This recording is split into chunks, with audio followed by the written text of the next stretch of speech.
That fresh morning. That fresh morning. Ça a déjà commencé. Chef est là, bonjour. Ambolo, bonjour. Comment tu vas? Ça va très bien. Alors, chef est là, toi tu es conteur slammer, c'est-à-dire? C'est-à-dire que je déclame des poèmes et j'ai dit des contes. Parce que dans le slam, on déclame et dans le conte, on dit. En fait. Voilà. Donc, je peux dire un conte, la même histoire, je peux la dire et je peux la déclamer. Où est la différence? Tu nous en fumes là? Ah ouais, en fait, le truc, c'est que. C'est quoi déclamer, c'est quoi dire? En fait, le truc, c'est que lorsqu'on a un poème, le poème, il est écrit différemment d'un conte. Même si c'est la même histoire. Et la manière dont il est écrit, on est obligé de la déclamer de cette manière-là. Vous voyez un peu? Donc on claque des mots. Quand on parle de slam, ça veut dire claquer en fait. Donc on claque des mots. Maintenant, par contre, dans le conte, on parle souvent de storytelling. You know? Donc c'est-à-dire que tu fais parler les personnages. En fait, tu dis le conte, tu le racontes simplement. Et puis bon voilà quoi. Il est souvent plus long et parfois plus animé. Voilà. Mais où est-ce que tu trouves tous les contes? Moi, j'ai déjà vu faire une prestation, beaucoup de force. Hein. C'est vraiment dynamique avec toi. Où est-ce que tu trouves toutes ces histoires? Bon, d'accord. Le truc, c'est que j'étais d'abord rappeur. À une certaine époque, d'après, il connaît. J'étais rappeur. J'étais plutôt hardcore dans le rap. J'étais le genre hardcore, tu vois. Et lorsque j'ai eu ma révélation des 10 heures de Vette, finalement, je me suis rendu compte que les 10 heures eux-mêmes, c'est des gars hardcore, quoi, dans la manière de dire. Et le 10 heures de Vette, c'est un conteur, mais en fait, il déclame. Lui, il déclame ses récits. C'est souvent des épopées, vous voyez. Les épopées chantent souvent des fables. Quand on parle de langue chez nous, on l'envote plutôt qu'on gagne. Et lorsque tu dis un l'envote, quand tu dis un conte de Mvette, il faut que ça soit avec de l'énergie, quoi. Et donc, moi, ça me va, c'est dans mes cordes, tu vois. Voilà. Attends, et toutes ces histoires, je les trouve dans le Mvette. Oui, on est passé très vite. Lorsque tu as eu ta révélation des 10 heures de Mvette, c'est-à-dire?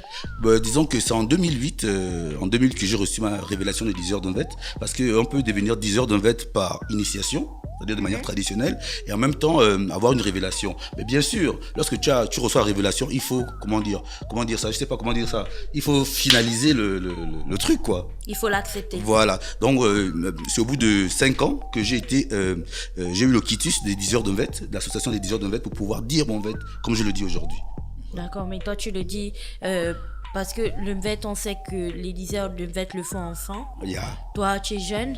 Comment tu fais accepter tous ces contes à des jeunes qui ne sont pas ton public, qui n'est pas entièrement, qui n'est pas à 100% fan lorsque tu dis lorsque tu proclames ton... En effet, je vois pourquoi justement je dis mon Mvette en français. Pour que ça puisse être accessible au plus grand nombre. Et vous voyez, je m'habille en casquette, t-shirt, comme les jeunes de la rue, pour que lorsque je leur parle de Mvette, lorsque je leur parle de contes, de ce genre d'épopée, je sois plus accessible à eux, quoi. Parce que souvent, les enfants, ils ont peur lorsqu'ils voient des instruments, ils voient quelqu'un maquillé. Il faut aussi leur expliquer de ne pas avoir peur. Voilà, c'est-à-dire que... Faut pas trop prendre ça comme justificatif. Ouais, mais pour leur dire justement, je me mets un peu comme eux, pour que je leur dise que non, mais voilà, il y a beaucoup d'intérêt à comprendre c'est quoi cet instrument, c'est quoi ce maquillage et pourquoi justement on dit l'Mvette, quoi, et pour qu'ils découvrent toute la philosophie qui est à l'intérieur. On sait que à chacun des contes, quand on était enfant, il y avait toujours la moralité. Voilà, la moralité. Est-ce que dans le Mvette, il y a aussi une moralité à retirer? Est-ce qu'elle est explicite? Parce que on sait que les vieux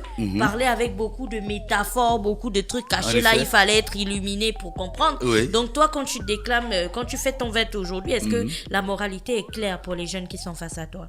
En fait, j'essaie justement d'éclaircir cette moralité, c'est-à-dire que les gens pensent que lorsqu'on parle du Mvette, il y a beaucoup de guerres, il y a beaucoup de combats, mais en fait tout ça c'est pour parler, pour dire qu'en fait il faut aimer la paix. Vous voyez, on parle beaucoup de guerre pour faire la promotion de la paix en fait. Vous voyez un peu.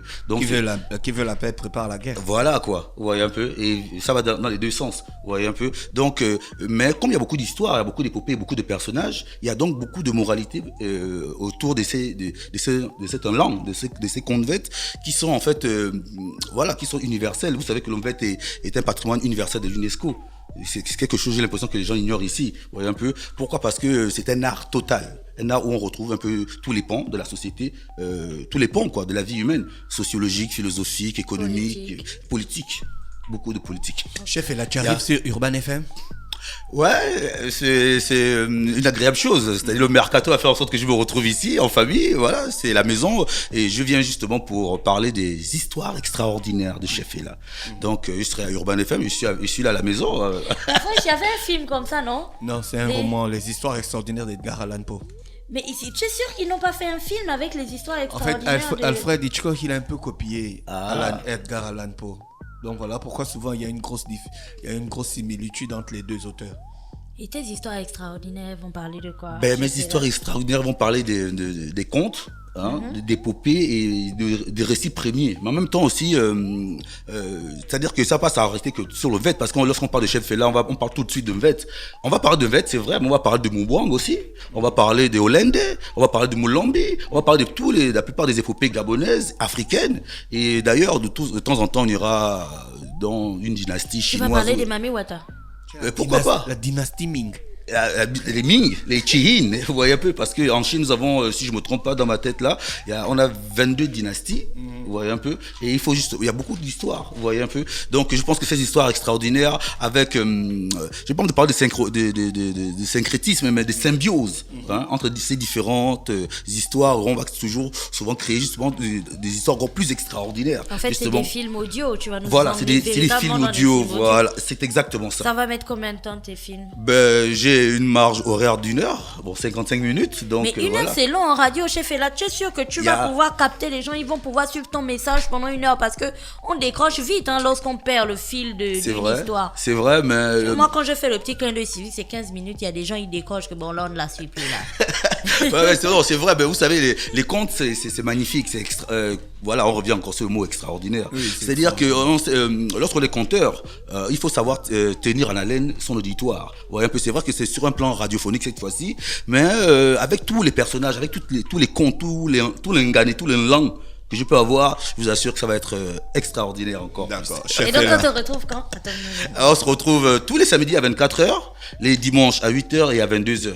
Voilà. Dimanche à 8h et 22h. Voilà. Les samedis à minuit, ça c'est pour forcer les gens à veiller, tu vois, pour qu'ils puissent écouter. Lorsqu'on va vous dire que vous êtes dans la forêt d'un grand homme au Bamba, où les oiseaux sont en train de dormir, mais les phacochères veulent une revanche contre les serpents, une affaire grave qui va devoir faire appel au concours des immortels. Oh là Yeah. Je suis fan de Chef Fela. Vraiment, toi, tu es blasé de tout. Hein. Non, je suis Chef fan Fela, de tu Chef fais Fela. un open mic, une soirée open mic. Oui, voilà, donc c'est le 3e round.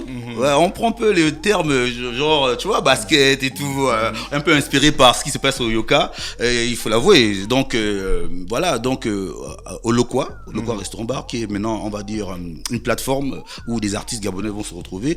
Donc, l'open mic, c'est pour justement des artistes en herbe, et même confirmés, qui peuvent venir justement prester, c'est open mic, donc mic ouvert.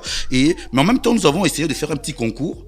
Parce qu'il faut dire que nous sommes au 3e round, c'est vrai, mais nous avions déjà 2 rounds avant les vacances, les grandes vacances. Nous avions déjà fait 2 rounds pour prendre le maximum d'artistes, vous voyez un peu. Et chaque soir, justement, à part les artistes qui passent pour le concours, pour le défi, il y a des guests. Il y a des guests, nous avons déjà eu Yann Coco, que vous connaissez très bien. Nous avons pour ce round, nous avons Tariq Slam, qui a d'ailleurs travaillé avec Urban. Oui, on connaît Tariq Slam, voilà. Il a fait un slam pour l'environnement. Effectivement, donc voilà pourquoi justement il a été retenu ce soir. Là, il s'est entraîné, hein. Ah oui. Parce que lui, il se plante souvent, quoi. L'ordinateur s'arrête. Ouais, je vois, le truc, c'est malheureusement, ça arrive à tout le monde. C'est quoi? C'est la carte. La carte, oui, la carte son. Oui, la carte son. Ah ouais, malheureusement, vous voyez, nous dans le slam et dans le conte, on ne fait pas de playback. Vous voyez un peu, nous sommes nous-mêmes notre propre play. Ouais. Malheureusement, heureusement. Non, malheureusement, parce que justement, un mec qui va venir faire du playback, il a un cachet de 500 000. Moi, je viens faire mon slam pour de vrai, avec toute mon énergie, j'ai que 100 000 ou 200 000. Vous voyez un peu souvent. On ne prend pas au sérieux, hein. Tu vois un peu, moi j'ai décrit un peu de ça, mais bon, voilà, on essaie de faire. Donc c'est au Lokwa. C'est au Lokwa. C'est jeudi. Jeudi 21 novembre, dès 19h. Venez un peu plus tôt pour avoir les places assises. Et d'ailleurs, je vous invite. J'invite Urban FM. D'accord. Voilà, la maison. J'invite la maison à la maison. Donc voilà quoi. Donc ce sera un plaisir toujours de présenter. Il y a aussi un espace. L'entrée c'est pas payant. Non, c'est pas payant, mais il faut bien consommer. Nous avons certains sponsors et certaines marques de boissons qu'il faut quand même. Voilà, il faut consommer pour être là. On va pas venir s'asseoir dans un super cadre et puis ne pas consommer, vous voyez. D'accord, ok. Chef Fela, on a fait le tour pour le open mic. Donc rendez-vous le jeudi à partir de 19h. Voilà, jeudi. Il y a des gens qui veulent te contacter pour des formations. Bon voilà, avec la nouvelle numérotation, on va dire 062. Voilà, 062 66 95 42. Voilà. Juste dire aussi que il y a la partie découverte, c'est-à-dire il peut y avoir des artistes encore plus en herbe que les autres et qui veulent juste avoir l'occasion de Les prester. astuces en pelouse. Plus en herbe que les autres. Ça, c'est vraiment le niquage, quoi. Merci, c'était Chef Ella ce Akiba, matin sur Akiba. les 104.5 Urban FM, la station urbaine, dans le Da Fresh Morning. That fresh morning.